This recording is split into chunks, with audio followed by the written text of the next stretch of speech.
तो दोस्तों कुछ समय पहले मैंने अपने चैनल पर फ्रॉम सीरीज को एक्सप्लेन किया था और उस वीडियो को आप लोगों ने काफी अच्छा रिस्पांस दिया। उसे एक्सप्लेन करने के बाद मेरे मन में क्यूरियोसिटी आई कि क्या मिस्ट्री जॉनर में फ्रॉम जैसी कोई और सीरीज भी है जो हर एपिसोड के साथ जवाब कम और सवाल ज्यादा छोड़ती जाए। इसी क्यूरियोसिटी ने मुझे लॉस्ट तक पहुंचा दिया और जब मैंने इस पूरी सीरीज को देखा तब मुझे समझ आया कि आखिर आज भी इसे मिस्ट्री जॉनर की सबसे बेहतरीन और आइकॉनिक सीरीज में क्यों गिना जाता है। लॉस्ट कोई छोटी सीरीज नहीं है, इसके पूरे 6 सीजन्स और 121 एपिसोड्स हैं। इसलिए इस कहानी को जल्दबाजी में नहीं बल्कि डिटेल में समझेंगे। आज की इस पहली वीडियो में हम शुरुआती 5 एपिसोड्स को कवर करेंगे ताकि कहानी का कोई भी इंपॉर्टेंट डिटेल मिस ना हो और आगे की स्टोरी भी आसानी से कनेक्ट हो सके। वैसे इतनी बड़ी सीरीज को इस लेवल की डिटेल में एक्सप्लेन करना एक लंबी जर्नी होने वाली है, इसलिए ये पूरी जर्नी कितनी आगे तक जाएगी ये काफी हद तक इस पहली वीडियो पर मिलने वाले रिस्पॉन्स पर डिपेंड करेगा। अगर इस वीडियो को अच्छा सपोर्ट मिला तो हम लॉस्ट के पूरे 121 एपिसोड्स को शुरू से आखिर तक इसी तरह कवर करेंगे।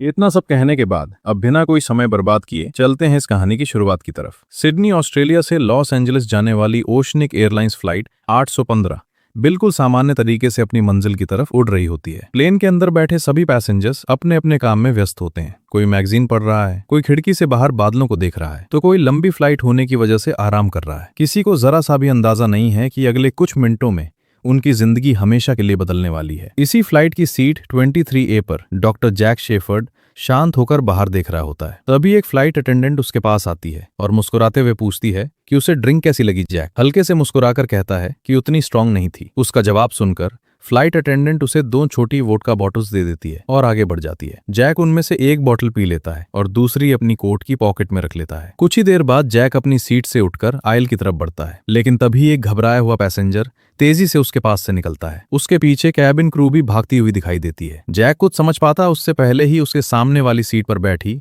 रोज हेंडरसन उससे बात करना शुरू कर देती है। उसी दौरान प्लेन हल्का सा हिलता है। रोज थोड़ी घबरा जाती है, लेकिन जैक उसे समझाते हुए कहता है कि ऐसी टर्बुलेंस फ्लाइट्स में होती रहती है और घबराने की कोई बात नहीं है। रोज मुस्कुराते हुए बताती है कि उसका हस्बैंड बर्नार्ड भी हमेशा यही कहता है कि प्लेन्स हवा में रहने के लिए ही बनाए जाते हैं। जैक भी मुस्कुराकर कहता है कि लगता है तुम्हारे हस्बैंड काफी समझदार इंसान है। रोज जवाब देती है कि जब वो बाथरूम से वापस आएंगे तब वो उन्हें ये बात जरूर बताएगी। लेकिन बर्नार्ड के वापस आने से पहले ही प्लेन एक बार फिर जोर से हिलता है। इस बार झटके पहले से कहीं ज्यादा तेज होते हैं। ऊपर रखा सामान गिरने लगता है। कैबिन में बैठे लोग घबराकर अपनी सीट्स को कसकर पकड़ लेते हैं। फ्लाइट अटेंडेंट्स भी तुरंत सभी पैसेंजर्स को सीट बेल्ट्स बांधने के लिए कहने लगती हैं। शुरुआत में सभी को लगता है कि कुछ ही देर में सब सामान्य हो जाएगा, लेकिन अगले कुछ सेकंड में हालात पूरी तरह बदल जाते हैं। प्लेन अचानक इतनी तेजी से नीचे गिरता है कि कई पैसेंजर्स अपनी सीट से उछल जाते हैं। कैबिन के अंदर चीख पुकार मच जाती है। ऑक्सीजन मास्क बाहर आ जाते हैं। लोग घबराकर उन्हें पहनने लगते हैं। जैक भी तुरंत अपना मास्क पहनता है और खिड़की से बाहर देखता है, लेकिन इस बार उसे सिर्फ बादल नहीं दिखाई देते, उसकी आंखों के सामने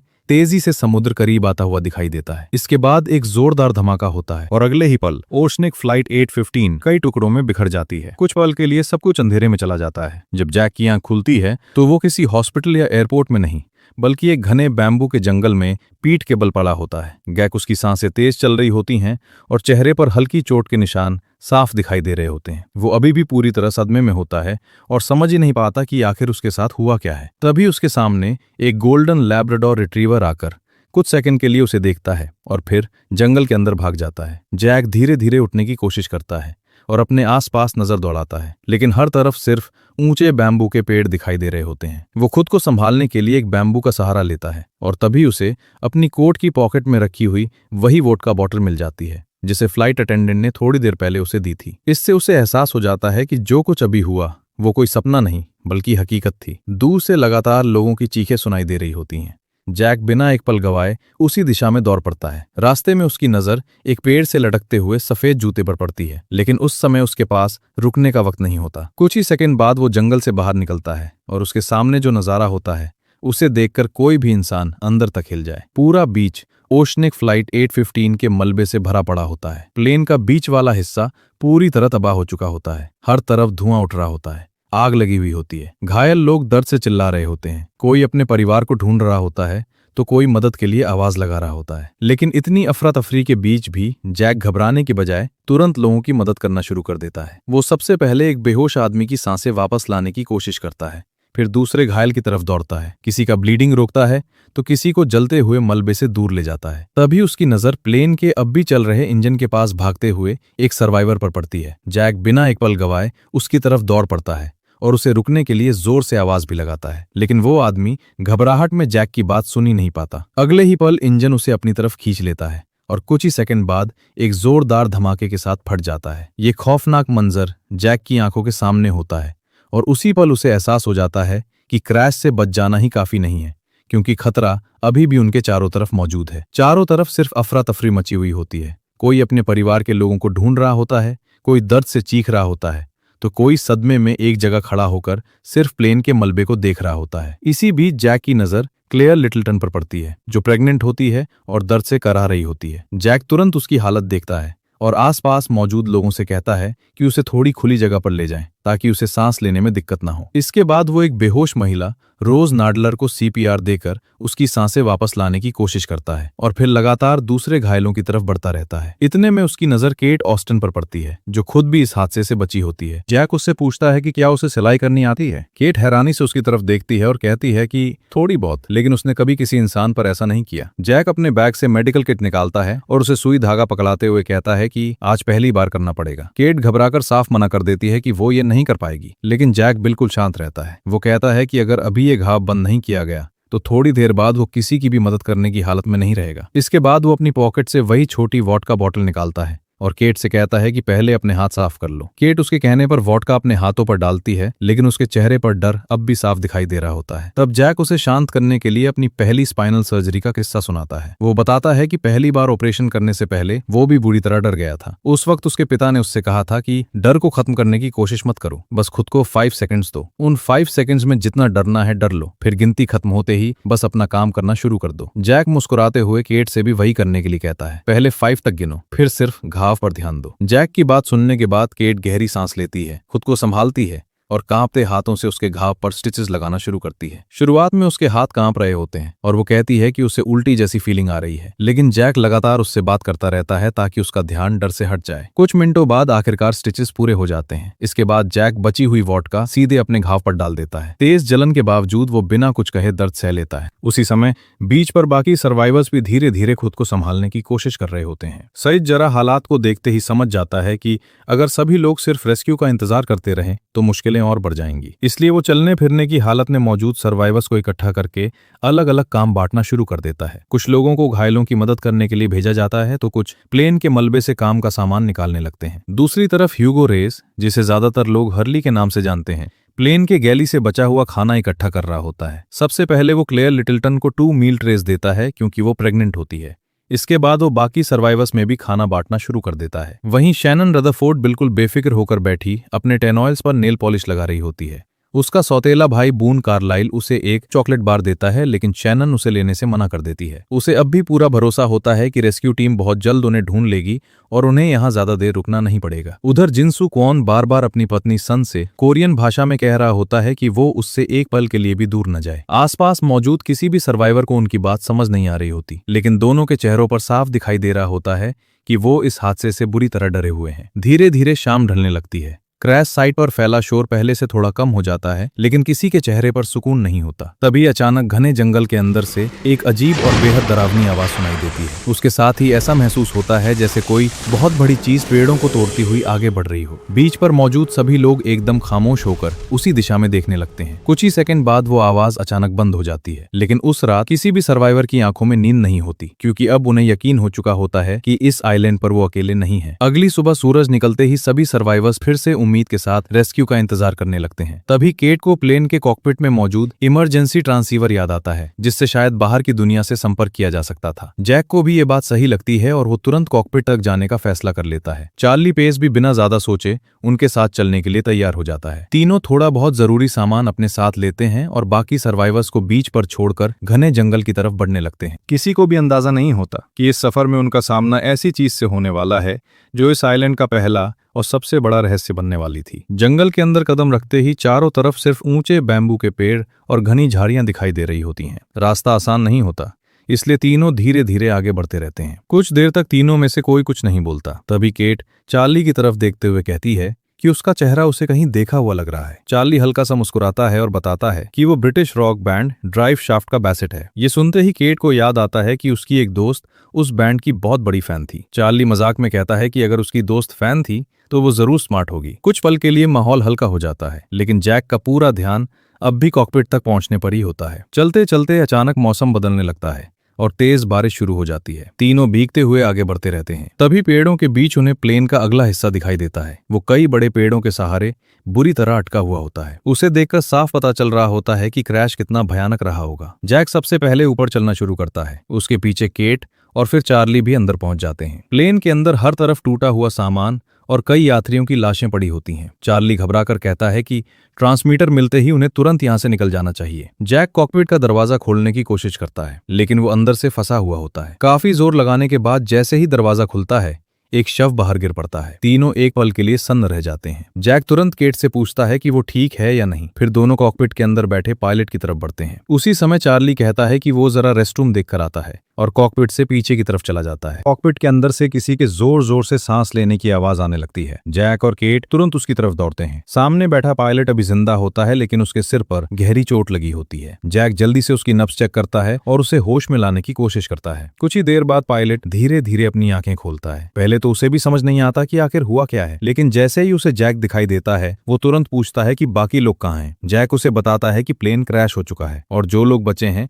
वो बीच पर हैं। ये सुनते ही पायलट कुछ पल के लिए बिल्कुल खामोश हो जाता है। फिर वो धीरे धीरे बताना शुरू करता है कि उड़ान भरने के करीब 6 घंटे बाद अचानक प्लेन का रेडियो कांटेक्ट पूरी तरह टूट गया था। काफी कोशिशों के बाद भी जब किसी से संपर्क नहीं हो पाया, तब उन्होंने प्लेन को वापस फिजी की तरफ मोड़ने का फैसला किया। लेकिन वापस लौटते वक्त उन्हें जबरदस्त टर्बुलेंस ने घेर लिया और उसके बाद क्या हुआ उसे खुद भी ठीक से याद नहीं है। उसके हिसाब से क्रैश होने से पहले प्लेन अपनी तय रूट से लगभग 1000 मील दूर पहुंच चुका था। इसका मतलब साफ था, अगर रेस्क्यू ऑपरेशन शुरू भी हुआ होगा तो वो लोग उन्हें बिल्कुल गलत जगह ढूंढ रहे होंगे। ये बात सुनते ही जैक, केट और चार्ली तीनों के चेहरों का रंग उड़ जाता है। उन्हें पहली बार एहसास होता है कि शायद मदद इतनी जल्दी मिलने वाली नहीं है। इसके बाद पायलट तुरंत कॉकपिट में रखा इमरजेंसी ट्रांसीवर उठाता है और उससे सिग्नल भेजने की कोशिश करता है। तीनों बड़ी उम्मीद से उसकी तरफ देख रहे होते हैं, लेकिन बार बार कोशिश करने के बाद भी ट्रांसमीटर किसी भी तरह का सिग्नल पकड़ नहीं पाता। पायलट निराश होकर सिर हिला देता है। अब उनकी आखिरी उम्मीद भी लगभग खत्म होती दिखाई दे रही थी। तभी जैक और केट को अचानक एहसास होता है कि चार्ली उनके साथ नहीं है। दोनों तुरंत इधर उधर देखने लगते हैं। केट जोर से चार्ली का नाम पुकारती है,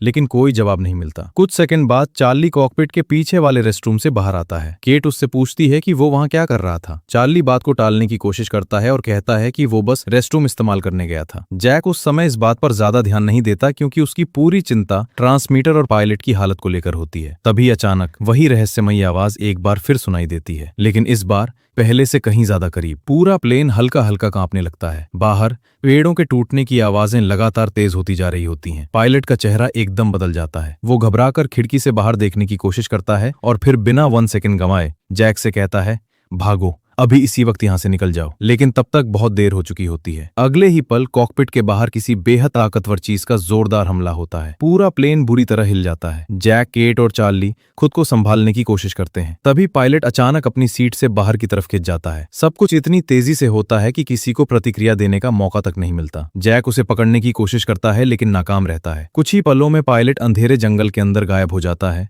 और चारों तरफ फिर से वही डरावना सन्नाटा छा जाता है। जैक बिना एक पल गवाए ट्रांसीवर उठाता है और केट और चार्ली के साथ प्लेन से नीचे कूद जाता है। अगले ही पल तीनों पूरी ताकत से जंगल के अंदर भागने लगते हैं। चारों तरफ वही रहस्यमयी दहाड़ गूंज रही होती है और ऐसा महसूस हो रहा होता है जैसे कोई बहुत बड़ी चीज उनके बिल्कुल पीछे हो। भागते भागते अचानक चार्ली का पैर फिसल जाता है और वो जमीन पर गिर पड़ता है। जैक कुछ कदम आगे निकल जाता है, लेकिन जैसे ही उसे एहसास होता है कि चार्ली पीछे रह गया है, वो तुरंत वापस उसकी तरफ दौड़ता है। दूसरी तरफ केट डर की वजह से लगातार आगे बढ़ती रहती है। उसी समय जंगल के अंदर पेड़ों के टूटने की आवाज और भी तेज हो जाती है। दोनों किसी तरह चार्ली को उठाकर फिर से दौड़ना शुरू कर देते हैं। कुछ देर बाद अचानक चारों तरफ एकदम सन्नाटा छा जाता है। न दहाड़ सुनाई देती है, न पेड़ों के टूटने की आवाज। तीनों धीरे धीरे रुकते हैं और अपनी सांसें संभालने की कोशिश करते हैं। किसी को समझ नहीं आता कि आखिर अभी उनके पीछे क्या था। तभी जैक की नजर सामने जाती है और वो वहीं ठिठक जाता है। केट और चार्ली भी उसकी तरफ देखते हैं। उनके सामने एक ऊंचे पेड़ पर पायलट की लाश बुरी तरह फंसी हुई होती है। ये नजारा देखकर तीनों के पैरों तले जमीन खिसक जाती है। अब उन्हें पूरी तरह यकीन हो जाता है कि इस आइलैंड पर कोई ऐसी रहस्यमयी और बेहद ताकतवर चीज मौजूद है जिसके बारे में उन्हें कुछ भी पता नहीं है। कुछ पल तक तीनों वहीं खड़े रह जाते हैं। जैक समझ जाता है कि अब पायलट को बचाना नामुमकिन है। वो ट्रांसीवर को कसकर पकड़ लेता है क्योंकि अब बाहर की दुनिया से संपर्क करने की यही उनकी आखिरी उम्मीद बची होती है। इसके बाद तीनों बिना एक शब्द बोले वापस बीच की तरफ चल पड़ते हैं। पूरे रास्ते कोई कुछ नहीं बोलता। तीनों के दिमाग में बार बार वही सवाल घूम रहा होता है, आखिर जंगल के अंदर वो चीज थी क्या। बीच पर वापस पहुंचते ही बाकी सर्वाइवर्स राहत की सांस लेते हैं, लेकिन जैक, केट और चार्ली के चेहरे का डर देखकर हर किसी को समझ आ जाता है कि जंगल के अंदर उन्होंने कुछ ऐसा देखा है जिसने उनकी बची हुई हिम्मत भी हिला दी है। जैक बिना समय गवाए सीधा सईद जरा के पास जाता है और उसके हाथ में इमरजेंसी ट्रांसमीटर थमा देता है। सैयद तुरंत उसे चेक करता है। ट्रांसमीटर अब काम तो कर रहा होता है, लेकिन बीच पर उसे कोई सिग्नल नहीं मिल रहा होता। वो सबको समझाता है कि अगर इसे किसी ऊंची जगह पर ले जाया जाए तो शायद बाहर की दुनिया से संपर्क हो सके, लेकिन उसके पास ज्यादा समय नहीं होता क्योंकि ट्रांसमीटर की बैटरी भी धीरे धीरे खत्म हो रही होती है। इसी बीच वॉल्ट लॉयड प्लेन के टूटे हुए हिस्सों के पास खेलते खेलते एक जोड़ी हैंडकफ्स ढूंढ निकालता है। वो उन्हें उठाकर अपने पिता माइकल डॉसन के पास ले जाता है। तभी वहां खड़ा सॉयर उन हैंडकफ्स पर नजर डालता है और तुरंत ताना मारते हुए कहता है कि प्लेन में कोई क्रिमिनल भी मौजूद था। इसके बाद उसकी नजर सईद पर जाती है और बिना किसी वजह के वो उसे आतंकवादी कहकर भड़काने लगता है। सईद उसकी बात सुनकर अपना आपा खो बैठता है। दोनों के बीच बहस शुरू हो जाती है और देखते ही देखते बात हाथापाई तक पहुंच जाती है। आसपास खड़े लोग तुरंत दोनों को अलग करने की कोशिश करते हैं। माइकल भी बीच में आकर उन्हें रोकता है, जबकि जैक भी आगे बढ़कर किसी तरह मामला शांत कराता है। बड़ी मुश्किल से लड़ाई रुकती है, लेकिन इस झगड़े के बाद साफ हो जाता है कि अगर सर्वाइवर्स इसी तरह आपस में लड़ते रहें तो इस आइलैंड पर जिंदा रहना और भी मुश्किल हो जाएगा। इसी दौरान जैक की नजर बीच पर पड़े एक घायल आदमी पर जाती है। ये वही यूएस मार्शल एडवर्ड मार्स होता है जो क्रैश के बाद से गंभीर हालत में पड़ा हुआ था। उसके शरीर के आर पार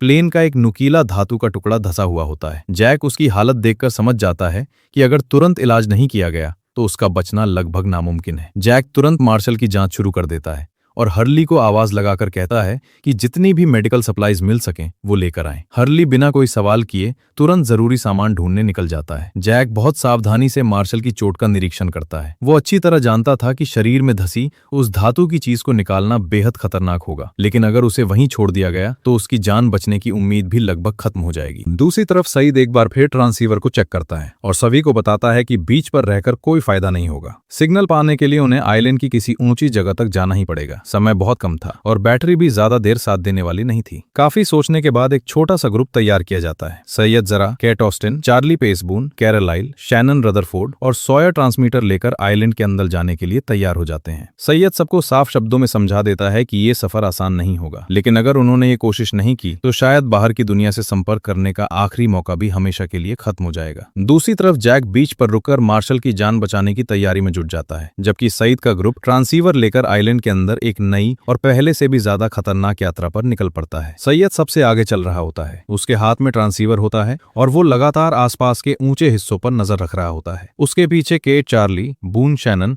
और सबसे आखिर में सॉयर चल रहा होता है। शैनन पूरे रास्ते शिकायत करती रहती है कि उसे समझ नहीं आता आखिर वो इस खतरनाक जंगल में क्यों घूम रही है, जबकि बून बार बार उसे समझाने की कोशिश करता है कि अगर उन्हें मदद बुलानी है तो यही उनका सबसे अच्छा मौका है। दूसरी तरफ बीच पर जैक मार्शल की हालत का ध्यान से निरीक्षण कर रहा होता है। उसके शरीर में धसी धातु की नुकीली चीज को देखकर उसे समझ आ जाता है कि जरा सी गलती भी उसकी जान ले सकती है। वो हर्ली से मेडिकल सप्लाईज मंगवाता है और रोज से मार्शल का हाथ पकड़कर स्थिर रखने के लिए कहता है। उधर जंगल में चलते चलते अचानक सामने की झाड़ियों में तेज हलचल होने लगती है। इससे पहले कि कोई कुछ समझ पाता, एक विशाल पोलर बेयर पूरी रफ्तार से शैनन की तरफ दौड़ पड़ता है। उसे देखकर शैनन चीख पड़ती है और बून तुरंत उसके सामने आ जाता है। बेयर अब उनसे सिर्फ कुछ कदम दूर रह जाता है। तभी पीछे खड़ा सॉयर अपनी पिस्तौल निकालता है और लगातार गोलियां चलाना शुरू कर देता है। पहली गोलियों का बेयर पर ज्यादा असर नहीं होता, लेकिन आखिरकार एक गोली उसे लगती है और वो जोरदार आवाज के साथ जमीन पर गिर पड़ता है। कुछ पल तक वहां ऐसा सन्नाटा छा जाता है कि किसी को अपनी ही सांसों की आवाज सुनाई देने लगती है। बेयर के मरते ही केट तुरंत आगे बढ़ती है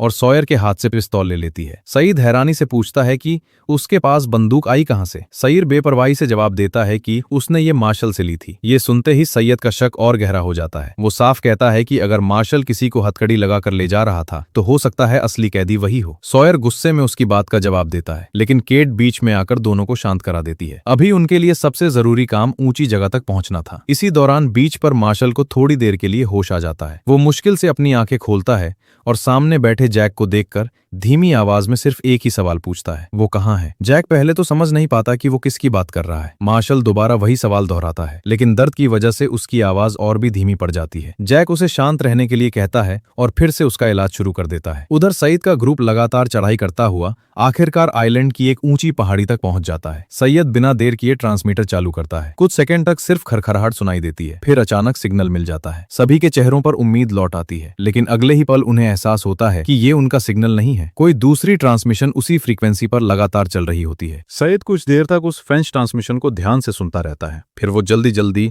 उसके आखिर में दोहराई जा रही गिनती का हिसाब लगाता है। कुछ सेकंड बाद उसके चेहरे का रंग उड़ जाता है। बूंग घबराकर उससे पूछता है कि आखिर हुआ क्या है। सईद धीमी आवाज में बताता है कि ये डिस्ट्रेस सिग्नल अभी का नहीं है। ये मैसेज पिछले 16 ईयर से भी ज्यादा समय से लगातार बिना रुके ब्रॉडकास्ट हो रहा है। ये सुनते ही वहां खड़े सभी लोग एक दूसरे की तरफ देखने लगते हैं। अगर इतने सालों तक किसी ने सिग्नल का जवाब नहीं दिया तो इसका मतलब साफ था कि उन्हें ढूंढना उतना आसान नहीं होने वाला था। दूसरी तरफ बीच पर जैक पूरी कोशिश कर रहा होता है कि किसी तरह मार्शल की जान बच जाए। काफी सावधानी से वो उसके शरीर में धसी धातु की चीज निकाल देता है। कुछ देर तक सबको लगता है कि शायद उसकी हालत अब संभल जाएगी, लेकिन तभी मार्शल धीरे धीरे अपनी आंखें खोलता है। वो दर्द से कराहते हुए जैक की तरफ देखता है और बहुत मुश्किल से सिर्फ एक ही सवाल पूछता है, वो कहाँ है। जैक पहले तो समझ ही नहीं पाता कि वो किसकी बात कर रहा है। मार्शल फिर से वही सवाल दोहराता है। इस बार उसकी नजर आसपास खड़े लोगों पर घूमती है, जैसे वो किसी खास इंसान को ढूंढ रहा हो। जैक उसे ज्यादा बोलने से मना करता है और आराम करने के लिए कहता है। मार्शल कुछ पल के लिए चुप हो जाता है, लेकिन उसके चेहरे से साफ पता चल रहा होता है कि उसके दिमाग में अभी भी वही एक बात चल रही है। तभी कहानी कुछ घंटे पीछे चली जाती है। क्रैश से ठीक पहले केट अपनी सीट पर हथकड़ियों में बैठी होती है। उसके बगल वाली सीट पर वही यूएस मार्शल एडवर्ड मास बैठा होता है जिसने उसे गिरफ्तार किया था। फ्लाइट बिल्कुल सामान्य चल रही होती है कि तभी अचानक जोरदार टर्बुलेंस शुरू हो जाती है। कुछ ही सेकंड में पूरा प्लेन बुरी तरह हिलने लगता है। ऊपर रखा सामान नीचे गिरने लगता है और ऑक्सीजन मास्क बाहर आ जाते हैं। मार्शल के सिर पर एक भारी सूटकेस गिरता है और वो वहीं बेहोश हो जाता है। केट अपने हाथों में लगी हथकड़ियों की वजह से ऑक्सीजन मास्क तक नहीं पहुंच पाती। कुछ पल तक वो खुद को छुड़ाने की कोशिश करती है, फिर मार्शल की पॉकेट से चाबी निकालकर हथकड़ियां खोल लेती है, लेकिन भागने की बजाय सबसे पहले वही ऑक्सीजन मास्क मार्शल के चेहरे पर लगाती है और उसके बाद अपना मास्क पहनती है। अगले ही पल प्लेन 2 हिस्सों में टूट जाता है और चारों तरफ अफरा तफरी मच जाती है। इसी के साथ केट का ये फ्लैशबैक खत्म होता है और कहानी एक बार फिर उसी बीच पर लौट आती है जहां हर सर्वाइवर अपनी अपनी लड़ाई लड़ रहा होता है। किसी को अभी तक ये नहीं पता था कि जिन लोगों के साथ वो पिछले 2 डेज से रह रहे हैं उनमें से कुछ लोग वो नहीं हैं जो ऊपर से दिखाई देते हैं। दूसरी तरफ सईद और उसके साथ गए बाकी लोग भी बीच पर वापस लौट आते हैं। उनके चेहरों की घबराहट देखकर ही जैक समझ जाता है कि कुछ बहुत गड़बड़ हुई है। फ्रेंच डिस्ट्रेस सिग्नल की बात सईद के ग्रुप तक ही सीमित रहती है। काफी सोचने के बाद सभी लोग यही फैसला करते हैं कि अभी इस खबर के बारे में बाकी सर्वाइवर्स को कुछ नहीं बताया जाएगा। उन्हें डर था कि अगर सबको पता चल गया कि 16 ईयर्स से कोई भी इस आइलैंड से बाहर नहीं निकल पाया तो लोगों की बची हुई उम्मीद भी पूरी तरह टूट जाएगी। इसलिए सब ऐसे बर्ताव करने लगते हैं जैसे कुछ हुआ ही न हो। दूसरी तरफ जैक अब भी मार्शल की जान बचाने की पूरी कोशिश कर रहा होता है। उसकी हालत लगातार बिगड़ती जा रही होती है। इसलिए जैक फैसला करता है कि प्लेन के टूटे हुए अगले हिस्से में अगर कोई एंटीबायोटिक्स या दूसरी दवाइयां बची हों तो उन्हें ढूंढना ही पड़ेगा। वो हल्ली से कहता है कि वो तब तक मार्शल का ध्यान रखे और अगर उसकी हालत में जरा सा भी बदलाव आए तो तुरंत उसे बुला ले। जैक अकेला ही दोबारा उस टूटे हुए प्लेन की तरफ निकल जाता है। अंदर पहुंचकर वो हर बैग और कंपार्टमेंट को ध्यान से खंगालना शुरू करता है। काफी देर ढूंढने के बाद उसे सब मेडिकल सप्लाईज और एंटीबायोटिक्स मिल जाते हैं। उसी दौरान उसकी नजर मार्शल के सामान पर पड़ती है। उसमें रखी एक फाइल खोलते ही उसे केट की मगशॉट दिखाई देती है। फोटो के नीचे साफ लिखा होता है कि केट एक वांटेड फ्यूजिटिव है। कुछ पल के लिए जैक वहीं रुक जाता है। उसे यकीन नहीं होता कि जिस लड़की ने क्रैश के बाद हर कदम पर उसकी मदद की वो एक फरार कैदी भी हो सकती है। फिर भी वो बिना किसी से कुछ कहे फाइल वापस रख देता है और दवाइयां लेकर बीच की तरफ लौट पड़ता है। बीच पर वापस पहुंचते ही जैक देखता है कि मार्शल को थोड़ी देर के लिए होश आ चुका है। केट भी धीरे धीरे उसके पास पहुंचती है। जैसे ही मार्शल की नजर केट पर पड़ती है वो अचानक गुस्से में उसका गला पकड़ लेता है। केट खुद को छुड़ाने की कोशिश करती है जबकि जैक और हर्ली दौड़कर दोनों को अलग करते हैं। ज्यादा जोर लगाने की वजह से मार्शल की हालत और बिगड़ जाती है और वो फिर से दर्द से तड़पने लगता है। केट कुछ कदम पीछे हट जाती है। अब उसे पूरी तरह समझ आ चुका था कि मार्शल ज्यादा देर तक जिंदा नहीं रहेगा, लेकिन उसे ये भी पता था कि अगर वो होश में रहा तो देर सवेर आइलैंड पर मौजूद हर इंसान को उसके बारे में सच पता चल ही जाएगा। दूसरी तरफ जैक के मन में भी कई सवाल उठ चुके थे, लेकिन उसने अब तक केट से एक भी सवाल नहीं पूछा था। उसके लिए इस वक्त सबसे ज्यादा जरूरी मार्शल की तकलीफ कम करना था, क्योंकि हर गुजरते मिनट के साथ उसका दर्द पहले से भी ज्यादा बढ़ता जा रहा था। ये सुनते ही केट कुछ पल के लिए बिल्कुल खामोश रह जाती है। कुछ सेकंड तक दोनों के बीच कोई बात नहीं होती। केट समझ चुकी होती है कि अब जैक उससे सच छिपाने की कोशिश नहीं कर रहा, लेकिन उसे इस बात की सबसे ज्यादा हैरानी होती है कि सब कुछ जानने के बाद भी जैक की नजरों में उसके लिए वैसी नफरत दिखाई नहीं दे रही थी जैसी वो सोच रही थी। जैक धीरे से उससे कहता है कि इस वक्त उसके लिए सबसे ज्यादा जरूरी मार्शल की जान है। उसने जो किया या नहीं किया उसका फैसला करने का ये सही समय नहीं है। इतना कहकर वो दोबारा मार्शल की तरफ बढ़ जाता है। दूसरी तरफ बीच के दूसरे छोर पर माइकल की नजर बार बार वॉल्ट पर जा रही होती है। क्रैश के बाद से वॉल्ट ज्यादातर समय जॉन लॉक के साथ बिताने लगा था। ये बात माइकल को बिल्कुल पसंद नहीं आती। वो वॉल्ट को अपने पास बुलाकर साफ शब्दों में कहता है कि वो आगे से लॉक से दूर ही रहे। वॉल्ट उसकी बात सुन तो लेता है, लेकिन उसके चेहरे से साफ पता चल रहा होता है कि उसे माइकल की ये बात बिल्कुल पसंद नहीं आई। उधर लॉक अकेला बैठा लकड़ी का एक छोटा सा विसल बना रहा होता है। क्रैश के बाद से विंसेंट कहीं गायब हो गया था और वॉल्ट लगातार अपने कुत्ते को याद कर रहा था। लॉक बिना किसी से कुछ कहे उसी विसल को पूरा करने में लगा रहता है। इसी बीच मार्शल की हालत एक बार फिर बिगड़ने लगती है। उसका दर्द अब इतना बढ़ चुका होता है कि उसकी चीखें पूरे बीच पर सुनाई देने लगती हैं। वहां मौजूद कई सर्वाइवर्स बेचैन होते हैं। जैक उसे दर्द से राहत देने की पूरी कोशिश करता है, लेकिन अब कोई भी दवा असर करती हुई दिखाई नहीं दे रही होती। केट कुछ देर तक ये सब देखती रहती है। आखिरकार वो धीरे से जैक के पास आती है और कहती है कि मार्शल अब नहीं बचेगा। वो सिर्फ तकलीफ झेल रहा है। अगर उसकी मदद करनी है तो उसे इस दर्द से हमेशा के लिए आजाद कर देना ही सही होगा। लेकिन जैक बिना एक पल गंवाए उसकी बात ठुकरा देता है। वो साफ कहता है कि वो डॉक्टर है और किसी मरीज की जान लेना उसके उसूलों के खिलाफ है। चाहे हालात कितने भी मुश्किल क्यों ना हो, वो ये फैसला नहीं कर सकता। केट जैक के चेहरे की तरफ कुछ पल तक देखती रहती है। उसे समझ आ जाता है कि जैक से ये काम करवाना नामुमकिन है। वो बिना कुछ कहे वहां से चली जाती है, लेकिन उसके मन में एक अलग ही फैसला जन्म ले चुका होता है। केट कुछ पल के लिए बिल्कुल खामोश रह जाती है। वो बिना कुछ कहे वहां से चली जाती है और कुछ देर बाद अकेले मार्शल के पास पहुंचती है। इस बार वहां और कोई नहीं होता। मार्शल बड़ी मुश्किल से अपनी आंखें खोलता है और केट को देखकर हल्की सी मुस्कान देता है। फिर दर्द से कराहते हुए उससे पूछता है कि प्लेन में क्रैश होने से ठीक पहले वो उससे कौन सा फेवर मांगना चाहती थी जो उसकी बात पूरी होने से पहले ही सब कुछ बदल गया था। केट कुछ पल तक उसकी तरफ देखती रहती है, फिर धीरे से बताती है कि वो सिर्फ इतना चाहती थी कि जिस ऑस्ट्रेलियन फार्मर ने उसे पुलिस के हवाले किया था उसे सरकार की तरफ से मिलने वाला पूरा रिवॉर्ड जरूर मिल जाए। मार्शल उसकी बात सुनकर कुछ सेकंड तक चुप रहता है। फिर वो बताता है कि उस आदमी को पूरा इनाम मिल चुका है। ये सुनते ही केट के चेहरे पर पहली बार थोड़ी राहत दिखाई देती है, लेकिन मार्शल का दर्द अब हर पल बढ़ता जा रहा होता है। वो केट की तरफ देखते हुए कहता है कि अब उसके बचने की कोई उम्मीद नहीं है। फिर वो बहुत मुश्किल से उससे एक आखिरी मदद मांगता है। वो चाहता था कि कोई उसकी इस तकलीफ को हमेशा के लिए खत्म कर दे। केट की आंखों में आंसू आ जाते हैं, लेकिन वो खुद ऐसा करने की हिम्मत नहीं जुटा पाती। कुछ देर बाद केट चुपचाप वहां से उठकर सॉयर के पास जाती है। सॉयर अकेला बैठा सिगरेट पी रहा होता है। केट उसके सामने जाकर बिना कोई घुमाए फिराए कहती है कि मार्शल बहुत तकलीफ में है और जैक किसी भी हालत में उसकी जान नहीं लेगा। इसलिए अगर कोई उसकी इस पीड़ा को खत्म कर सकता है तो वो सिर्फ सॉयर है। सॉयर पहले तो मजाक में बात टालने की कोशिश करता है, लेकिन केट उसके सामने खामोश खड़ी रहती है। कुछ सेकंड बाद सॉयर का चेहरा भी गंभीर हो जाता है। वो अपनी पिस्तौल उठाता है और बिना कुछ कहे मेडिकल टेंट की तरफ चल पड़ता है। उधर जैक अब भी मार्शल की हालत संभालने की कोशिश कर रहा होता है। तभी सॉयर अंदर आता है। जैक उसके हाथ में पिस्तौल देखकर कुछ समझ पाता उससे पहले ही सॉयर सीधे मार्शल पर निशाना साधकर गोली चला देता है। गोली की आवाज पूरे बीच पर गूंज उठती है। वहां मौजूद सभी लोग एकदम चौंक जाते हैं। जैक गुस्से में सॉयर पर टूट पड़ता है और उसे जोर से धक्का देकर दूर कर देता है। सॉयर गुस्से में कहता है कि मार्शल खुद मरना चाहता था और उसने सिर्फ उसकी तकलीफ खत्म करने की कोशिश की है। लेकिन तभी मार्शल फिर से दर्द से करा उठता है। जैक तुरंत उसकी जांच करता है और समझ जाता है कि सॉयर की गोली उसके दिल में नहीं लगी। गोली उसके फेफड़े को चीरते हुए निकल गई थी। अब मार्शल पहले से भी ज्यादा दर्द झेल रहा था। ये देखकर सॉयर के चेहरे का रंग भी उड़ जाता है। उसे एहसास हो जाता है कि जिस तकलीफ को खत्म करने वो आया था उसने उसे और भी बढ़ा दिया है। जैक कुछ पल तक गुस्से में सॉयर की तरफ देखता रहता है, फिर बिना कुछ कहे दोबारा मार्शल की तरफ झुक जाता है। अब वो अच्छी तरह समझ चुका होता है कि गोली उसके दिल में नहीं लगी थी। उसकी सांसें और भी ज्यादा तकलीफ के साथ चल रही थी। हर गुजरते पल के साथ उसका दर्द बढ़ता ही जा रहा था। बीच पर मौजूद सभी लोग पूरी तरह खामोश हो जाते हैं। कुछ देर पहले चली गोली की आवाज ने पूरे कैंप का माहौल बदल दिया था। सॉयर भी अब पहली बार पूरी तरह चुप खड़ा था। उसे खुद समझ नहीं आ रहा था कि उससे इतनी बड़ी गलती कैसे हो गई। मार्शल दर्द से कराहते हुए बड़ी मुश्किल से जैक की तरफ देखता है। उसकी आंखों में साफ दिखाई दे रहा होता है कि अब वो और ज्यादा तकलीफ सहने की हालत में नहीं है। जैक कुछ पल तक उसकी तरफ देखता रहता है। डॉक्टर होने के नाते उसने हमेशा लोगों की जान बचाने की कसम खाई थी, लेकिन इस वक्त उसके सामने ऐसा मरीज था जिसे जिंदा रखना ही उसकी सबसे बड़ी पीड़ा बन चुका था। कुछ सेकंड तक जैक अपनी जगह से हिलता भी नहीं। फिर वो धीरे से आसपास खड़े लोगों की तरफ देखता है। केट चुपचाप खड़ी होती है। सॉयर सिर झुकाए एक तरफ खड़ा रहता है।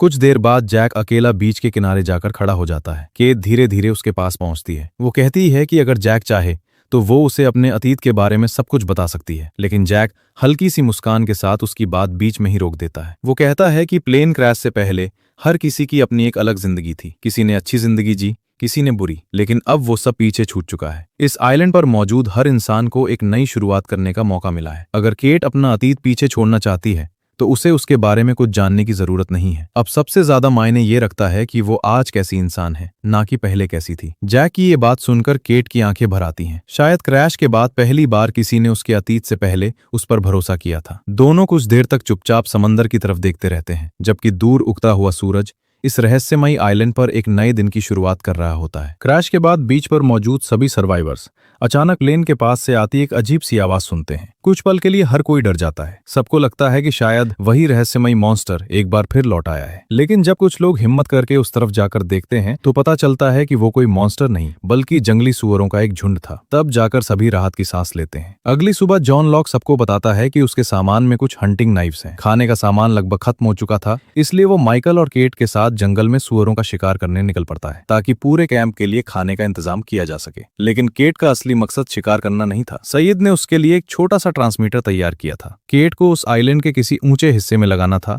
ताकि उस फ्रेंच वुमन के डिस्ट्रेस सिग्नल की एग्जैक्ट लोकेशन का पता लगाया जा सके। सैयद का मानना था कि अगर वो सिग्नल सच में पिछले 16 ईयर्स से लगातार ब्रॉडकास्ट हो रहा है तो आइलैंड पर कहीं न कहीं कोई बहुत ही पावरफुल सोर्स जरूर मौजूद होगा जो उसे अब तक चालू रखे हुए है। इसी बीच कैंप में बाकी सर्वाइवर्स जॉन लॉक के बारे में बातें कर रहे होते हैं। क्रैश के बाद से उसका व्यवहार बाकी सबसे बिल्कुल अलग था। न उसके चेहरे पर डर दिखाई देता था और न ही घबराहट। हर किसी के मन में बस एक ही सवाल था कि आखिर ये आदमी है कौन। यहीं से हमें जॉन लॉक की जिंदगी के कुछ फ्लैशबैक्स देखने को मिलते हैं। वैसे सीजन 1 का लगभग हर एपिसोड किसी एक कैरेक्टर की पुरानी जिंदगी पर रोशनी डालता है और धीरे धीरे हमें सभी सर्वाइवर्स के बारे में जानने का मौका मिलता है। फ्लैशबैक में पता चलता है कि लॉक पहले एक साधारण ऑफिस एम्प्लॉय था, लेकिन उसका सबसे बड़ा शौक मिलिट्री और वॉर गेम्स थे। इसी वजह से उसका बॉस अक्सर पूरे ऑफिस के सामने उसका मजाक उड़ाया करता था। सिर्फ उसकी नौकरी ही नहीं बल्कि उसकी पर्सनल लाइफ भी पूरी तरह अकेली थी। जिस महिला को लॉक अपनी गर्लफ्रेंड समझता था, असल में वो एक पेड फोन कंपेनियन थी। उससे बात करने के लिए लॉक को पैसे देने पड़ते थे। ये सब देखकर साफ समझ आता है कि उसकी जिंदगी कितनी तन्हा और खाली हो चुकी थी। लेकिन इसके बाद जो सच सामने आता है वो उससे भी ज्यादा शॉकिंग था। हमें पता चलता है कि जॉन लॉक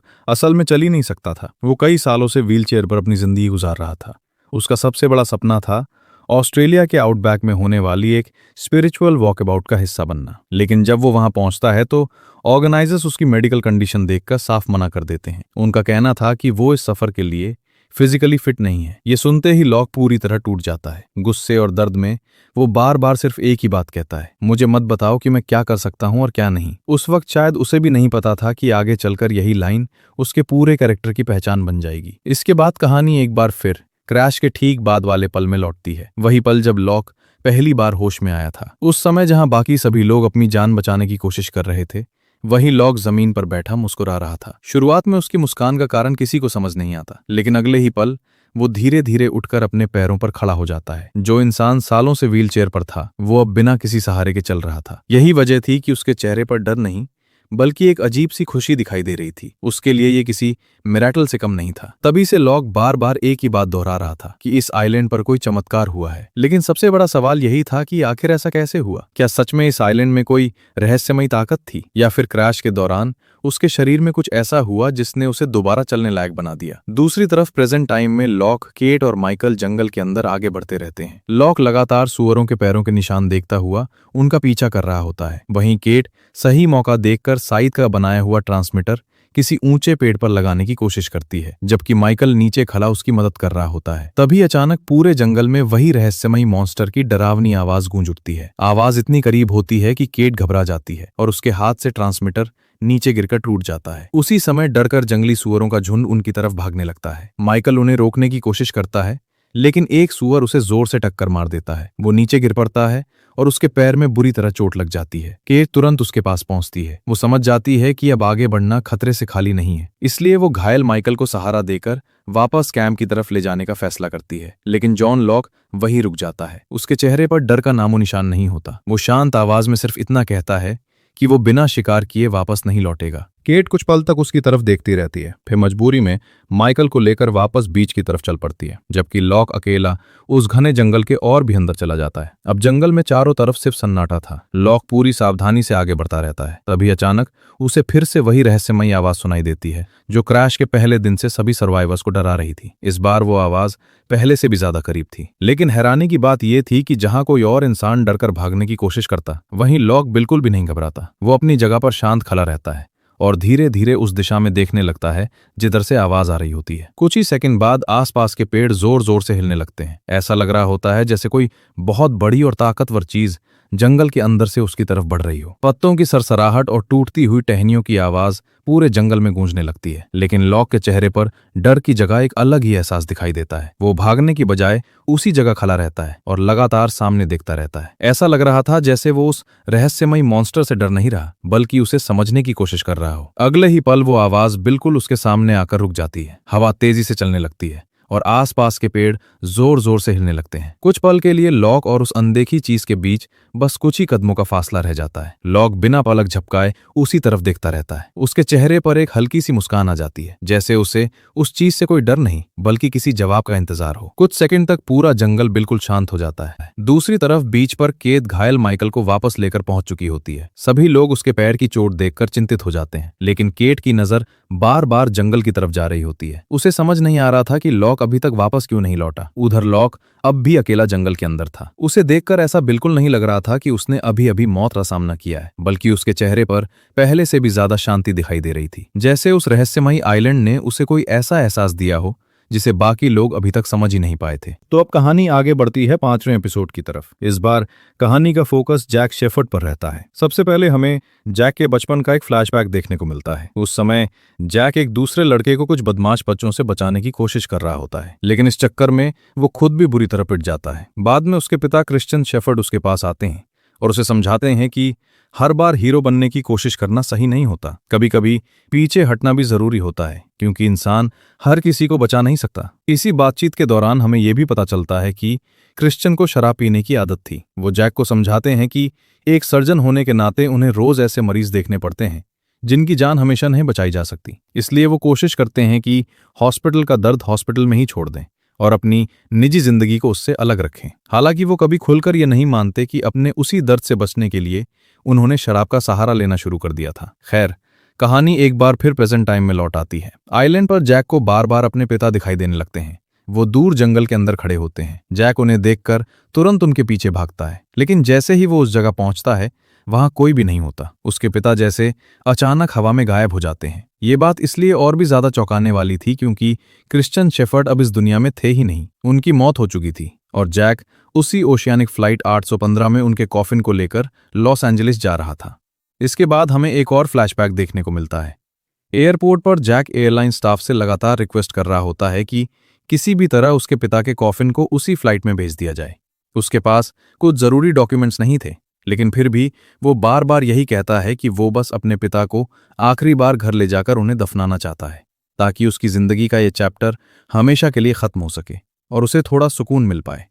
ये पूरा सीन और भी ज्यादा इमोशनल इसलिए लगता है क्योंकि अब तक हमें इतना समझ आ चुका था कि जैक और उसके पिता के रिश्ते कभी भी आसान नहीं रहे थे। फिर भी अपने पिता की आखिरी जिम्मेदारी पूरी करने के लिए जैक हर मुमकिन कोशिश कर रहा था। उधर प्रेजेंट टाइम में कैंप पर एक नई मुसीबत खड़ी हो जाती है। सर्वाइवर्स के पास पीने का पानी बहुत तेजी से खत्म हो रहा था। ऊपर से कैंप में मौजूद लगभग हर इंसान किसी भी प्रॉब्लम का सॉल्यूशन जैक से ही चाहता था। सबको ऐसा लगता था कि जैक के पास हर सवाल का जवाब है, लेकिन इस बार हालात तब और बिगड़ जाते हैं जब अचानक पता चलता है कि बचा हुआ पानी भी अपनी जगह से गायब हो चुका है। कैंप में पानी गायब होने की खबर फैलते ही सभी सर्वाइवर्स परेशान हो जाते हैं। हर कोई एक दूसरे पर शक करने लगता है, लेकिन किसी के पास इस बात का जवाब नहीं होता कि आखिर सारी पानी की बोतलें एक साथ गई कहाँ। दूसरी तरफ जैक को बार बार अपने पिता दिखाई दे रहे होते हैं। वो जैसे ही उन्हें देखता है तुरंत उनके पीछे जंगल के अंदर भागने लगता है, लेकिन हर बार जब वो उनके करीब पहुंचता है उसके पिता अचानक गायब हो जाते हैं। इसी बीच जॉन लॉक खुद आगे आकर जंगल में नया पानी का स्रोत ढूंढने की बात करता है। रास्ते में उसकी मुलाकात जैक से होती है, जो अपने पिता की परछाई का पीछा करते हुए तेजी से आगे बढ़ रहा होता है। जैक बिना कुछ सोचे उसी दिशा में भागता रहता है, लेकिन सामने एक खतरनाक ढलान होती है और उसका पैर फिसलने ही वाला होता है कि तभी लॉक समय रहते उसका हाथ पकड़कर उसे पीछे खींच लेता है। अगर वो एक पल भी देर कर देता तो जैक सीधा नीचे गहरी खाई में गिर जाता। इसके बाद दोनों कुछ देर वहीं रुक जाते हैं। तब जैक पहली बार लॉक को बताता है कि क्रैश के बाद से उसे बार बार अपने पिता दिखाई दे रहे हैं, जबकि वो अच्छी तरह जानता है कि उसके पिता की मौत हो चुकी है। लॉक उसकी पूरी बात ध्यान से सुनता है। फिर वो कहता है कि ये आइलैंड बिल्कुल अलग है। यहाँ कुछ ऐसा है जिसके बारे में बाकी लोग बात नहीं करना चाहते, क्योंकि उन्हें उससे डर लगता है। लेकिन अंदर ही अंदर हर कोई महसूस कर रहा है कि इस आइलैंड में कुछ न कुछ अजीब जरूर है। यहाँ कोई ऐसी शक्ति मौजूद है जिसे आसानी से समझाया नहीं जा सकता। लॉक आगे कहता है कि हो सकता है जैक ने जो देखा वो सिर्फ कोई हेलुसिनेशन ना हो। फिर वो शांत आवाज में कहता है कि उसने इस आइलैंड की आंखों में देखा है, और जो उसने देखा वो बेहद खूबसूरत था। जैक उसकी बात पूरी तरह समझ नहीं पाता, वो बस चुपचाप उसकी तरफ देखता रहता है। तभी लॉक उसे रोकते हुए कहता है कि जो तुमने शुरू किया है पहले उसे खत्म करो। एक लीडर तब तक किसी और को रास्ता नहीं दिखा सकता जब तक उसे खुद अपना रास्ता ना मिल जाए। इतना कहकर लॉक आगे बढ़ जाता है, जबकि जैक कुछ पल तक वहीं खड़ा अपने पिता के बारे में सोचता रहता है। उसके मन में अब सिर्फ एक ही सवाल था, अगर उसके पिता सच में मर चुके हैं तो फिर इस आइलैंड पर उसे बार बार दिखाई कौन दे रहा था। जैक उसी दिशा में आगे बढ़ता रस्टेन रहता है जहां उसे अपने पिता दिखाई दिए थे। कुछ दूर जाने के बाद अचानक उसे बहते हुए पानी की आवाज सुनाई देती है। वो उस आवाज का पीछा करता है और थोड़ी ही देर में उसके सामने पानी का एक स्रोत आ जाता है। इतने दिनों बाद साफ पानी देखकर उसे समझ आ जाता है कि कैंप की सबसे बड़ी समस्या अब खत्म हो सकती है। लेकिन उसी जगह उसकी नजर एक कोफिन पर पड़ती है। उसे देखते ही जैक समझ जाता है कि ये उसके पिता क्रिश्चियन शेफर्ड का कोफिन है, जो प्लेन क्रैश के बाद से गायब था। जैक धीरे धीरे उसके पास जाता है। कुछ पल तक वो कोफिन को देखता रहता है और फिर हिम्मत करके उसका ढक्कन खोल देता है। लेकिन कोफिन के अंदर कुछ भी नहीं होता। उसके पिता की बॉडी पूरी तरह गायब थी। ये देखकर जैक पूरी तरह सन्न रह जाता है। अब उसके मन में और भी बड़ा सवाल खड़ा हो चुका था। क्या उसने सच में अपने पिता को देखा था, या फिर इस आइलैंड पर उसके साथ कुछ ऐसा हो रहा था जिसे समझ पाना नामुमकिन था। खैर, उधर बीच पर पानी को लेकर सर्वाइवर्स के बीच जबरदस्त बहस शुरू हो जाती है। तभी सभी को पता चलता है कि बून ने पानी की बोतलें अपने पास रखी हुई थीं। ये देखते ही कई लोग उस पर भड़क उठते हैं और कुछ ही पलों में पूरा कैंप लड़ाई की कगार पर पहुंच जाता है। तभी जैक बीच में आकर सभी को शांत कराता है। वो सबकी तरफ देखते हुए कहता है कि पता नहीं उन्हें इस आइलैंड पर कितने दिन रहना पड़ेगा, लेकिन अगर उन्हें जिंदा रहना है तो उन्हें एक साथ रहना होगा, क्योंकि अगर वो बिखर गए तो एक एक करके सब खत्म हो जाएंगे। यही बात आगे चलकर पूरी सीरीज की सबसे यादगार लाइनों में से एक बन जाती है। अगर हमें जिंदा रहना है तो हमें साथ रहना होगा, क्योंकि अगर हम साथ नहीं रहे तो हम एक एक करके खत्म हो जाएंगे। जैक की बात सुनकर पूरा कैंप शांत हो जाता है। कुछ देर पहले तक जो लोग एक दूसरे से लड़ रहे थे वो भी समझ जाते हैं कि इस आइलैंड पर उनकी सबसे बड़ी ताकत एक दूसरे का साथ ही है। तभी हमें जिन का एक अलग पहलू भी देखने को मिलता है। पहली नजर में उसका व्यवहार काफी सख्त और कंट्रोल करने वाला लग सकता है, लेकिन अगर उसकी जगह खुद को रखकर देखा जाए तो उसकी चिंता समझ में आती है। वो अपनी पत्नी सन को ऐसे लोगों के बीच अकेला नहीं छोड़ना चाहता था जो उसकी भाषा तक नहीं समझते थे। वो हर हाल में उसे सुरक्षित रखने की कोशिश कर रहा था। धीरे धीरे ये साफ होने लगता है कि जिन का कैरेक्टर उतना सीधा नहीं है जितना पहली नजर में दिखाई देता है। उसके अंदर भी कई परतें छिपी हुई हैं जिन्हें समझने में अभी वक्त लगेगा। इसी के साथ लॉस्ट सीजन 1 का 5वां एपिसोड यहीं पर खत्म हो जाता है। तो दोस्तों, अभी तक हमने लॉस्ट सीजन 1 के पहले 5 एपिसोड्स की पूरी कहानी देख ली है, और सच कहूं, शुरुआत में जो चीजें सिर्फ अजीब लग रही थीं, वो अब धीरे धीरे एक बहुत बड़े रहस्य का हिस्सा बनती जा रही हैं। ये आइलैंड आखिर है क्या? मॉन्स्टर कौन है? फ्रेंच सिग्नल किसने भेजा था? और सबसे बड़ा सवाल, यहाँ हो क्या रहा है? इन सब के जवाब अभी मिलने बाकी हैं। अगर आपको वीडियो पसंद आई हो तो एक लाइक जरूर कर देना, और अगर आप चाहते हो कि मैं लॉस्ट सीजन 1 के बाकी एपिसोड्स भी इसी तरह डिटेल में एक्सप्लेन करूं, तो चैनल को सब्सक्राइब करके बेल आइकन दबा देना ताकि अगला पार्ट मिस ना हो। मैं मिलता हूं आपसे अगले पार्ट में। तब तक अपना ख्याल रखना। बाय।